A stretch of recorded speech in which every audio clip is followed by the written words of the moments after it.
안녕하십니까. 오늘은 그리스의 그 엘리아파라고 하는 어, 크스노파네스, 파르메니데스, 제논, 멜리소스 이렇게 등등 들어있는 그 학파에 대해서 얘기를 좀 나눠볼까 합니다. 앞에 두 사람 중심적으로, 제논까지. 우선은 이제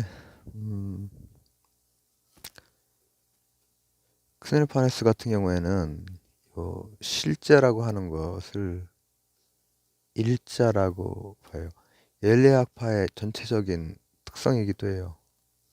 일자, 부동의 일자, 타자나 운동을 거부하는. 그리고 이게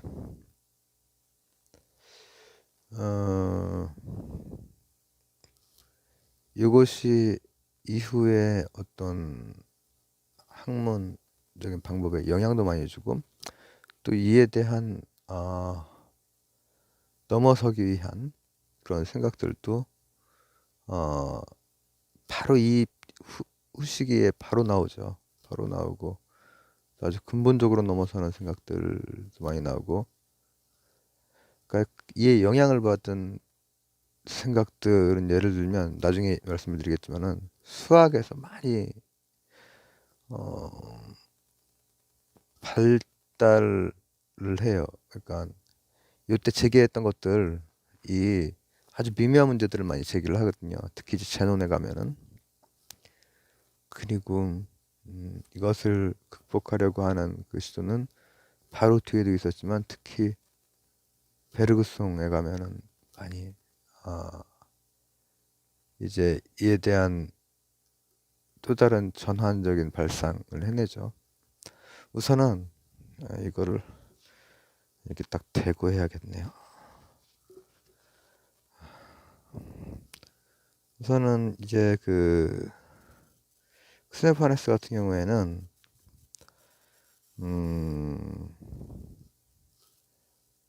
비판 철학, 그러니까 지금으로 치면은 인식론이라든지 과학 철학에 해당하는 선구자라고 할 수 있죠. 메타적으로 보는 거예요. 메타적으로 본다는 게 물론 두 가지로 볼 수가 있겠죠. 이런 비판 철학적으로 보는 것과 또 종합 철학이라고 할까? 아주 거대 담론, 해겔처럼 그렇게 나아갈 수도 있는데 이 양반은 음유시인이었어요. 완전히 수리꾼이었죠. 근데 이 사람의 특징은 뭐냐면은 다양한 지역을 다니면서 상대성에 대해서 많이 깨달음을 얻은 거예요. 이를테면은 각 지역마다 그 인종들이 조금씩 다른 그 지역을 이제 그 지중해 연안을 다녔을 거란 말이죠. 거기 뭐 코카서스 계통도 있을 거고 또 아랍계도 있었을 거고 또 아프리카계도 있었을 거고, 특이하게 이 사람들이 그려내는 신이 자신들의 모습을 하고 있는 거예요, 다. 이것은 이제 이 사람의 그 사유가 확장이 그게 그 안에 있을 때는 그걸 보기가 되게 힘들단 말이죠. 근데 그 바깥에서 음유시인으로서 이렇게 좀 떨어진 상태에서 다양한 것들을 봤을 때 이제 들어오는 것. 그래서 이 신이라고 하는 것이 결국은 자신의 모습으로 자신의 모습, 현실적인 어떤 자신이 익숙한 것들의 투영이라는 거죠. 이게 나중에 그 포여바흐도 그런 얘기를 하죠. 그래서 아주 극렬하게 신화와 종교를 비판을 해요. 신화와 종교를. 근데 이제 이것은 헤라클레이토스가 예를 들면 그 피타고라스의 어, 그 종교적인 부분을 비판했던 그런 식의 비판이라기보다는 어떻게 보면 소박한 종교 비판이에요. 문화 상대주의적인 입장에서 하는 그런 비판을 이제 많이 해요. 어, 근데 이제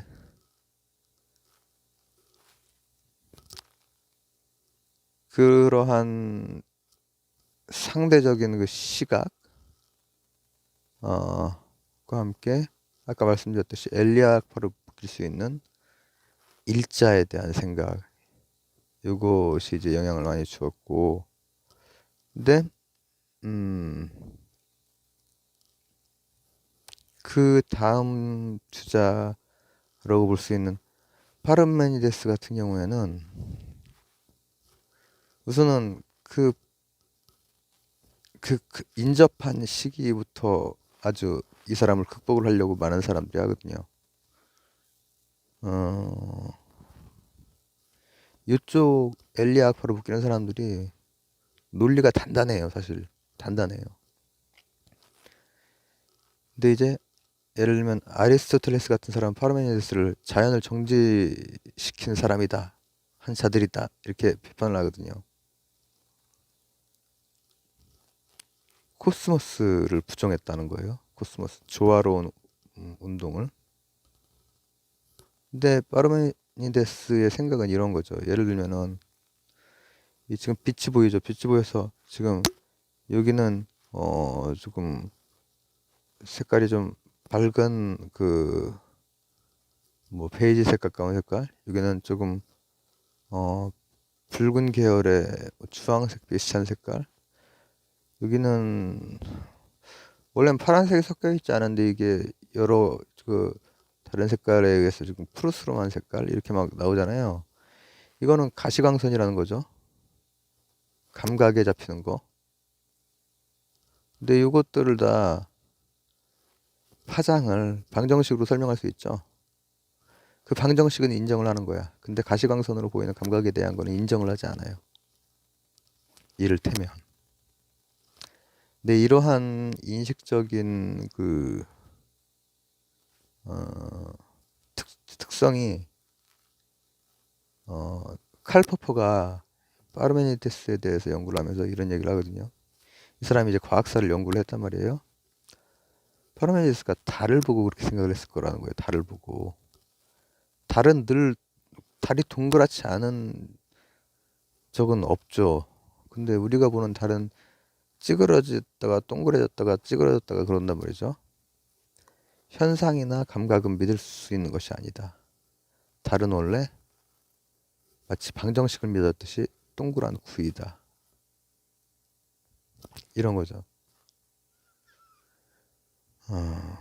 그러니까 이게 자연과학에 굉장히 영향을 주기도 하고 또 극복하기 위한 것이 또 나오기도 하고 막 그런단 말이죠. 이 사람은 이제 서사시로 이제 그 자신의 생각을 펼쳐요. 근데 그 이전에 제가 미토스라고 말했던 그런 서사시가 아니죠. 이 사람 자신의 철학적인 것을 서사시로 이렇게 하는데 물론 문학적인 장치가 좀 가미가 돼요. 그런 얘기는 뭐 좀 나중에 하도록 하고 기회 되면. 그리고 무라고 하는 것을 부정해요. 무라는 것은 없는 거다. 무라는 것은 말할 수 없는 거다.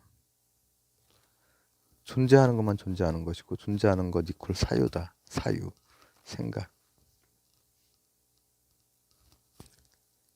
그리고 이게 나중에 철학적으로 언어의 존재론이라든지 인식론에서의 언어가 가지는 그 한계와 방향지음 이런 것들이 이제 많이 그 얘기가 되는데 비동사 있죠, 비동사. 비동사가 있다도 되고 이다도 되잖아요.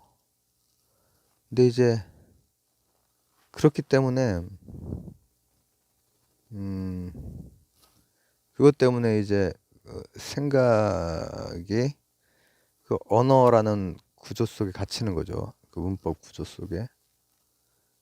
그래서 이 사람에게 있는 거, 이다라고 말할 수 있는 것은 있는 것이고, 그게 아니면 없는 것이고, 그리고 be not이라는 거는 성립할 수가 없는 것이고, is not 이라는 거 있잖아요. 비동사 다음에 not. 변화라는 건 있을 수가 없고, 영원 부동의 일자만 있을 뿐이다.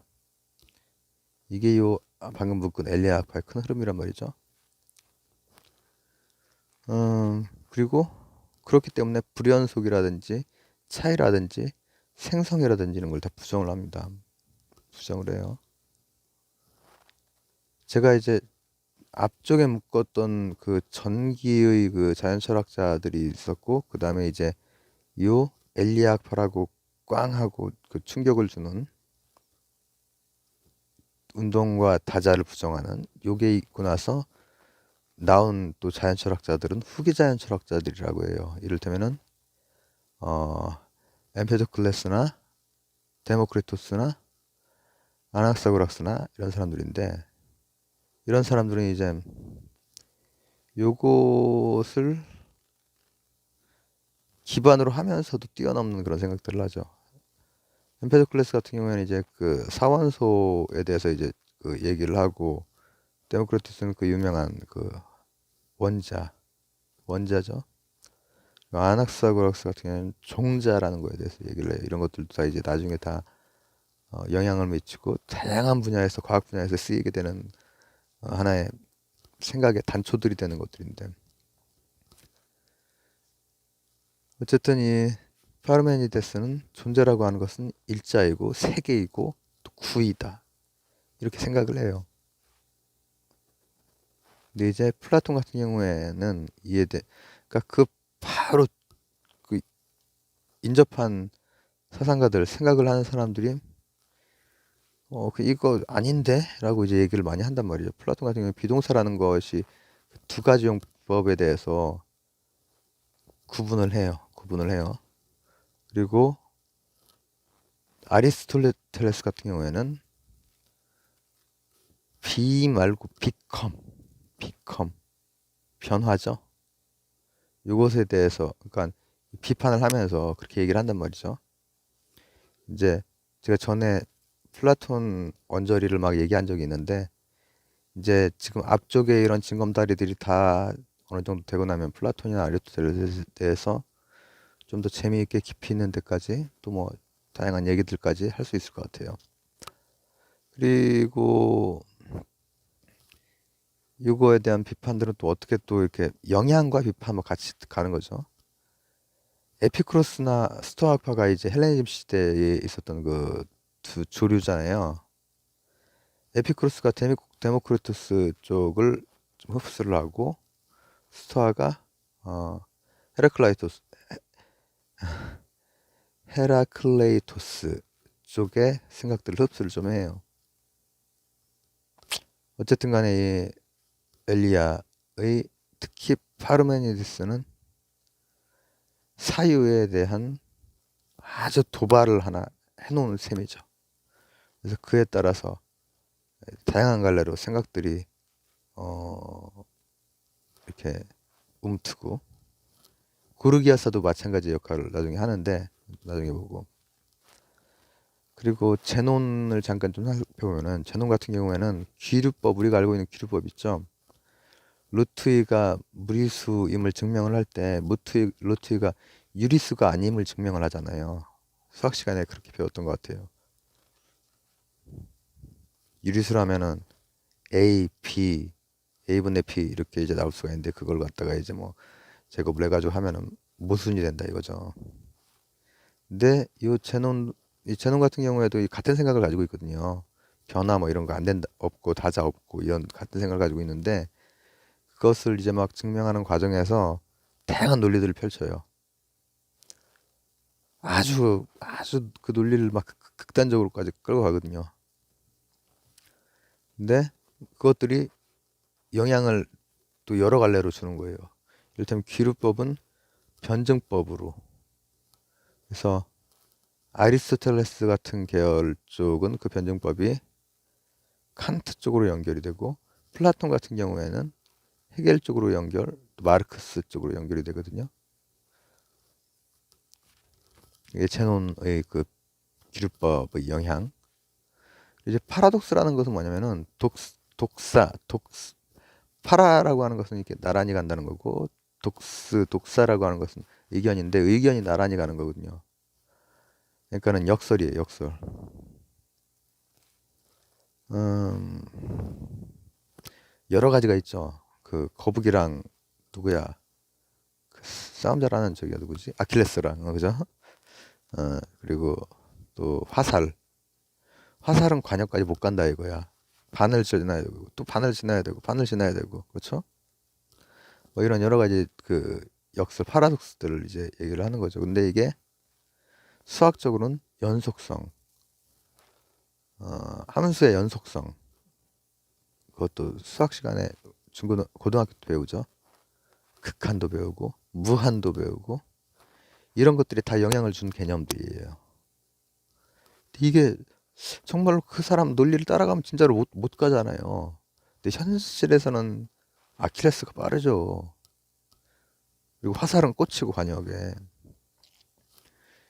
저도 막 그 문제를 막 제 20년 전 막 이럴 때 막 곰곰이 생각해보고 그랬는데, 이것을 제 베르그송이 간단하게 좀 정리를 하죠. 그것은 시간을 공간화해놔서 그런 거다, 이렇게 이제 정리를 한단 말이죠. 해서 지금 오늘은 엘리아 학파라고 하는 크세노파네스, 파르메니데스, 제논, 이렇게 한 세 사람 정도를 봤고, 공통점으로는 일자, 부동의 일자, 그리고 크세노파네스 같은 경우에는 상대주의에 입각한 비판 철학을 펼친 사람, 그때 당대의 신화와 종교를 많이 비판했어요. 그리고 파르메니데스 같은 경우에는 없는 것은 없다. 이 비동사가 가지고 오는 그 사유의 구조, 이거든요. 그리고 변화라든지 감각이라든지 이게 아니라